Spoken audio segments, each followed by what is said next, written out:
They say every artist leaves behind unfinished work, but what Karen Carpenter left was more than just a song. It was a melody that froze in time, a fragment of music she could never bring herself to finish. And decades later, that silence still echoes louder than any lyric she ever sang. Karen's voice had always sounded effortless, like sunlight slipping through a window, but toward the end, even her own gift seemed too heavy to carry. She started writing and recording something new, something raw, something vulnerable. Yet before she could bring it to life, the words stopped, the tape cut off, the song remained incomplete.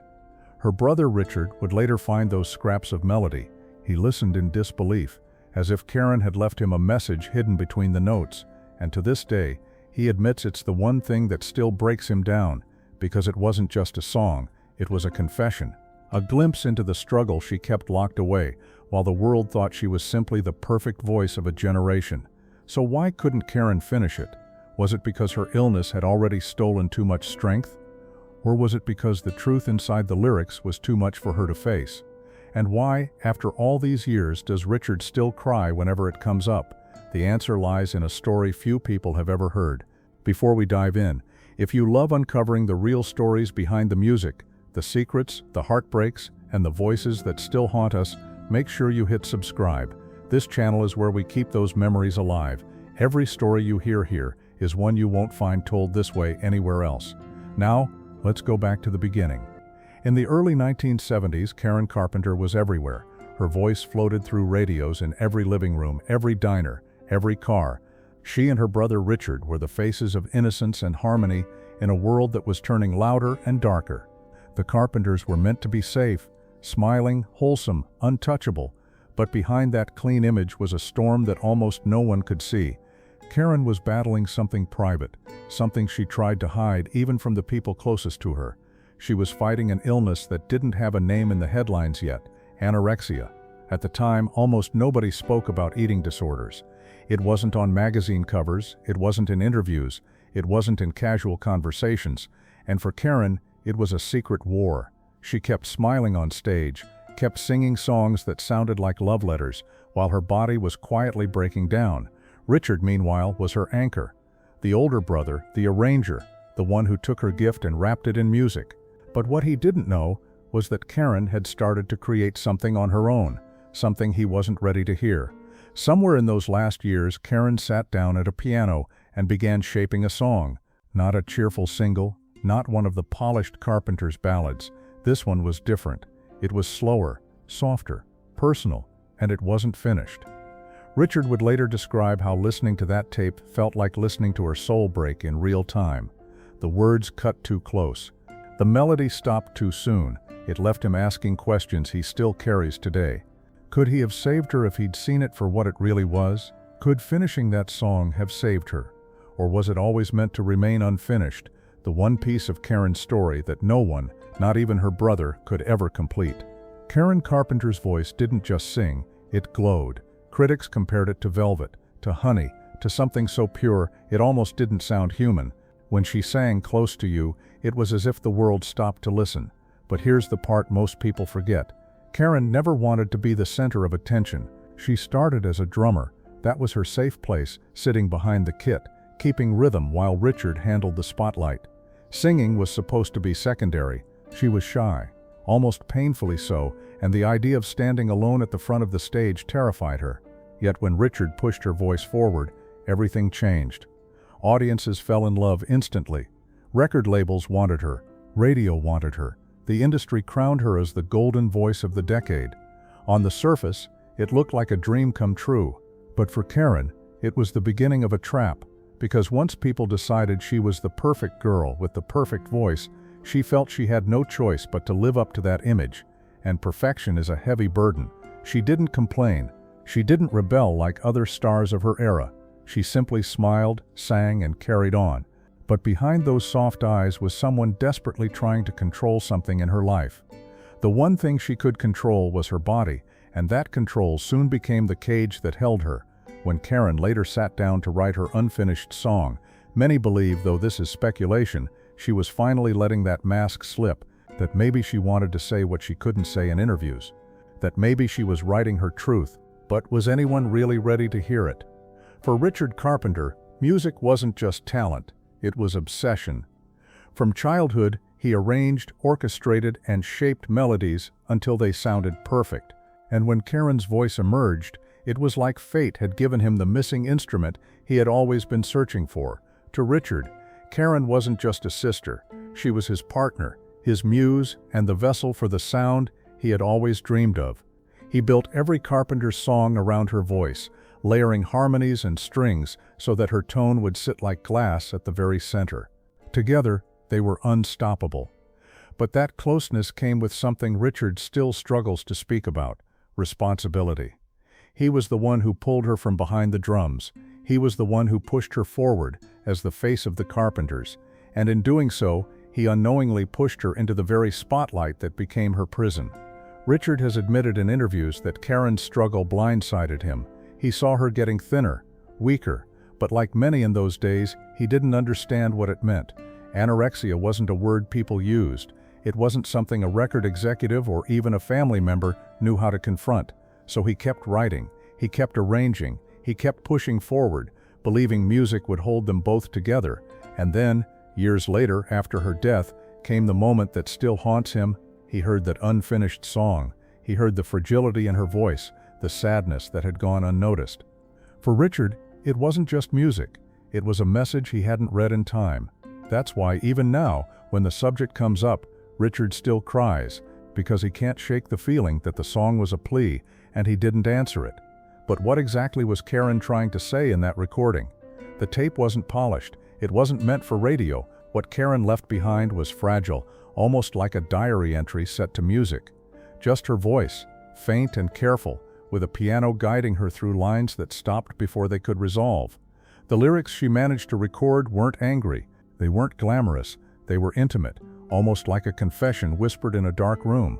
Richard has said that listening to it was like hearing his sister speak directly to him, but through words she had never dared to say out loud. What was she trying to finish? No one can answer with certainty. Some believe she was writing about loneliness, the kind that follows you even in the middle of applause. Others think it was about longing, about wanting a kind of love and peace she never found in life. What we do know is this: Karen never returned to complete it. The tape ends mid-thought, as if she couldn't go on. Some say her illness had already drained her of the strength to finish. Others speculate, and again this is only rumor, that the emotions in the lyrics cut too deep, and she simply couldn't bear to sing them out. For Richard, though, it was more than mystery. It was heartbreak. He has admitted that every time he hears that tape, he sees all the warning signs he missed. He wonders if it was her way of reaching out, if she was asking for help in the only way she knew how. And so the song remains unfinished, not just on the tape, but in Richard's heart, because he believes, and has said so, that completing it himself would feel like rewriting her soul. But why did Karen, a woman adored by millions, feel the need to hide her pain inside a secret song? By the mid-1970s, Karen Carpenter was a superstar. Gold records on the wall, Grammy Awards in her hands, sold-out shows wherever she went. To the world she looked like the dream every young singer wanted to live, but the reality was much darker. Fame had not only put her in the spotlight, it had put her under a microscope. Reporters wrote about her weight as much as they wrote about her music. Photographs were studied, criticized, and compared. In an era when eating disorders were barely understood, Karen's shrinking figure became gossip instead of warning. Behind closed doors, she was desperately trying to control something in a life where almost everything was controlled for her.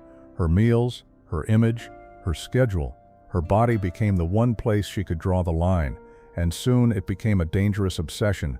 Friends remember her brushing off concern with a smile. She didn't want to worry anyone. She didn't want to be a burden. But in private, the struggle was real, and it was relentless. Richard, lost in arranging and recording, didn't see the full scope of her pain. He admits this himself. By the time her illness became undeniable, it had already carved deep scars into her health. This is where the unfinished song begins to make sense. Music was the only place Karen could tell the truth without anyone interrupting, correcting, or demanding more of her. When she sang those half-finished lines, she was finally allowing herself to be vulnerable. Not the perfect voice, not the smiling star, just Karen. But the fact that she stopped halfway through says everything. She couldn't carry it to the end. Whether it was exhaustion, fear, or the weight of her own emotions, the silence spoke louder than the notes she had recorded, and that silence is what still crushes Richard. Because if her fans had only known what was hiding behind the songs they loved, maybe someone, maybe he, could have saved her. But what happened in those final months that made Karen's silence even heavier? In 1980, Karen Carpenter shocked fans by doing something unexpected. She got married. On paper, it looked like the happy ending she had been searching for. A husband, a new home, maybe even a chance at the kind of family life she had always dreamed of. But behind the curtain, the marriage unraveled almost as soon as it began. Friends say Karen gave her heart, but what she received in return was disappointment. The relationship was short, painful, and left her more fragile than before. It ended in divorce just 14 months later. Still, Karen wasn't ready to give up on herself. In her last years, she fought hard to get better. She checked into clinics, she saw doctors, she even tried new treatments that were experimental at the time. For a moment, it looked like she might finally be turning a corner. She had gained some weight back. She had even started talking about recording again, about making music her way. But then came February 1983. At just 32 years old, Karen collapsed in her parents' home. The cause of death was officially listed as complications from anorexia. The world lost one of its most beautiful voices, and Richard lost his sister, his partner, his other half. After her passing, that unfinished song took on a whole new meaning. Richard has said that when he hears it, it feels like a window into her final years, a reflection of the loneliness she carried through her broken marriage, the hope she had for recovery, and the battle she fought but couldn't win. For fans, it became a haunting question. If Karen had lived, would she have finished it? Would that song have been the moment she finally told the truth the world never heard? We'll never know. But for Richard, the silence of that tape still carries the weight of everything unsaid, and it leaves one question hanging.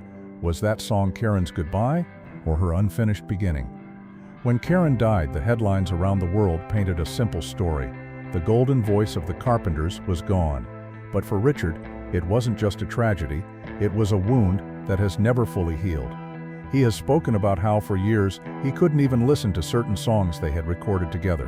Her voice was everywhere, on every tape, every radio station, every award show montage. For fans, those songs were comfort. For Richard, they were reminders of the sister he couldn't save. And then there was the tape, that unfinished song. Unlike the polished records they had made, this one wasn't for the world. It was raw, personal, unfinished. Every time Richard pressed play, he felt as though she was reaching out to him across time. And every time the tape cut off, it left him with the same question: why couldn't I protect her? Richard has admitted that he feels a deep kind of survivor's guilt. He was the older brother, the arranger, the one who held their career in his hands. He made the choices, he placed her in the spotlight, and in his mind, those choices pushed Karen further into the pressure that consumed her. Friends say Richard cried through interviews, even decades later, whenever Karen's name came up.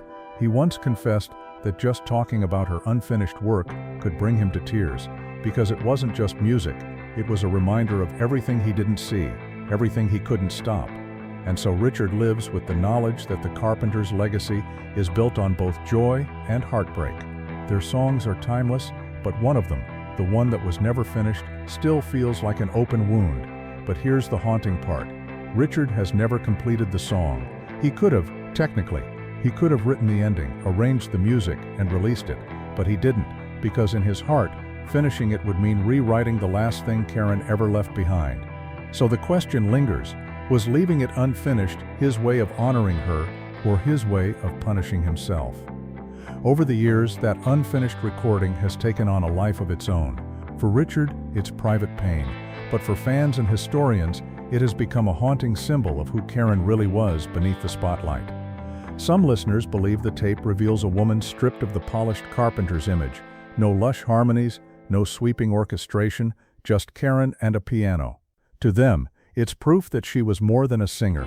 She was a songwriter, a storyteller, a woman with something urgent to say that the world never got to hear. Others see it as a tragic mirror. The way the song trails off, unfinished, feels like a reflection of her own life, beautiful, powerful, but cut short before it reached its true ending. Critics have written that no polished Carpenters hit carries as much raw emotion as that one fragile tape. Fans who have heard snippets or read descriptions of it from those close to Richard often describe feeling a chill. They say it sounds like Karen left a message not just for her brother, but for all of us.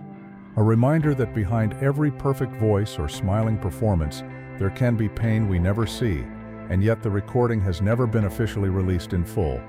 Richard has been protective, perhaps too protective, of what Karen left behind. To him, it's not a product for the charts. It's a memory, a ghost, something too personal to share. That choice has sparked debate. Some argue that the world deserves to hear it, that Karen's unfinished song would give her fans the closure they've long searched for. Others believe Richard is right, that some things are meant to remain private, a sacred bond between siblings. Either way, the result is the same. The unfinished song has become part of the myth of Karen Carpenter, a reminder that sometimes the most powerful truths are the ones that remain unsaid. But what happened when Richard finally spoke about it years later and admitted the one thing he had always tried to hide? For years after Karen's passing, Richard kept quiet about the unfinished song. He mentioned it only rarely, and when he did, his voice often cracked. But as time went on, and as documentaries and biographies began to tell the story of the Carpenters, Richard was asked again and again what really happened. Eventually, he opened up. He admitted that hearing Karen's private recording brought him to tears, even decades later. He said that it wasn't just about the song itself, it was about everything it represented. The fragility in her voice, the pauses between the notes, the way it ended before it truly began. To Richard, it was Karen leaving behind not a melody, but a message, and here's where his guilt spills out. Richard has said he wonders if he could have saved her, if he had recognized the meaning in that unfinished song earlier, if he had looked past the music and seen the pain. That thought, he admits, is what still keeps him awake at night. In one interview, his eyes welled up as he explained that even today, talking about Karen is painful. He called her the best female voice of all time, but then added something far more personal, that she was also the gentlest soul he had ever known. Losing her wasn't just losing a partner in music, it was losing his sister, his balance, his other half. And the unfinished song? Richard said he could never bring himself to complete it, because finishing it would mean erasing the last raw moment Karen left behind. He believes that leaving it unfinished is the only way to preserve her truth. That decision, however, has left fans and even Richard himself with a question that may never be answered. Was it a cry for help? Or was it Karen's way of leaving behind one final piece of herself, something only Richard was meant to find? And that brings us to the breaking point of this story, the climax of Karen's life, her art and her brother's grief. It all comes down to one moment. Richard alone in a studio, the lights dim, a tape machine humming softly. On the reel is the one thing he both longs to hear and dreads more than anything, Karen's voice, recorded without him, unfinished, unguarded. He presses play, and there it is, that voice the world adored. But this time, it's not dressed up with strings or polished production. It's fragile, honest, almost trembling. The words drift out like confessions, each one cutting through Richard's chest. And then silence. The melody stops. The tape clicks, leaving a void so heavy it feels like the air has been sucked out of the room. For Richard, that silence is unbearable. Because it's not just the song that ends too soon, it's Karen's life. It's every warning he missed, every night she smiled through pain he didn't see. That half-finished recording becomes a mirror of everything he wished he could undo. He once admitted that hearing it made him break down in tears, because it wasn't music anymore. It was Karen speaking from the other side, leaving him with a burden he could never put down. Survivor's guilt, some call it. Richard calls it love mixed with regret. And here's the haunting truth. Richard believes that if Karen had finished that song, it might have revealed everything she was too afraid to say. But because she stopped, he is left to wonder forever. Was she confessing loneliness, fear, or was she trying to tell him goodbye in the only way she knew how? Fans will never hear the whole tape. Richard guards it like a relic, locked away. To the world, it remains a mystery, but to him, it's the most painful inheritance he's ever received. A reminder that he, the great arranger, the man who could finish any song, cannot complete this one because it doesn't belong to him. It belongs to Karen. And so he lives with that silence. Decades later, he still cries when her name comes up. He still calls her the greatest singer he's ever heard. And he still admits that the memory of that unfinished melody is the wound that never heals. In that silence lies the climax of the story. Not just the tragedy of a life cut short, but the unbearable weight of what is left behind when the music stops. The world remembers Karen Carpenter as the golden voice of the 70s. But for Richard, she will always be the girl at the piano, starting a song she never finished. And every time he thinks of her, every time he plays that tape in his mind, the tears return. Because sometimes the loudest sound of all is silence. So what does it mean, this unfinished song Karen left behind? For Richard, it has become a reminder that music isn't always about perfection. Sometimes it's about truth, even if that truth is painful. He has said many times that Karen's voice was flawless, but the person behind it was fragile, human, and deeply vulnerable.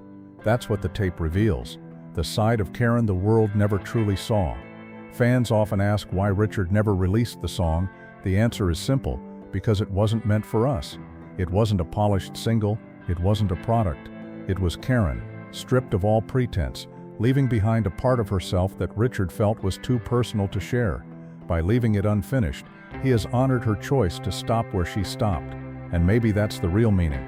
Karen didn't need to finish it. Her silence was her statement, a life lived under pressure, a body worn down by an illness few understood, a soul that longed for peace. That's what we hear in that tape. Not just music, but a story. Her story cut short. For Richard, that silence has been both torture and comfort. Torture, because it reminds him of the sister he couldn't save. Comfort, because it means her truth still exists, preserved exactly as she left it. No one can rewrite it. No one can cover it up. It's hers forever. And for the rest of us, the lesson is hauntingly clear. Behind every perfect voice, every smiling face, there can be a struggle we don't see. Karen Carpenter's unfinished song isn't just about her, it's about everyone who feels they can't speak their pain, everyone who hides it behind a smile, everyone who leaves something unsaid. In the end, Richard still cries, not just for what Karen left behind, but for everything she didn't get the chance to finish.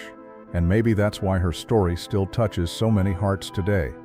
Because we all know what it feels like to have something unfinished, something unsaid, something left hanging in the silence. Karen Carpenter's voice may have been silenced too soon, but her story continues to speak. If this story moved you, share your thoughts in the comments. Do you think Richard was right to leave her song unfinished? And if you want to hear more hidden truths behind the voices we'll never forget, make sure to subscribe, because here we don't just play the music, we uncover the story behind it.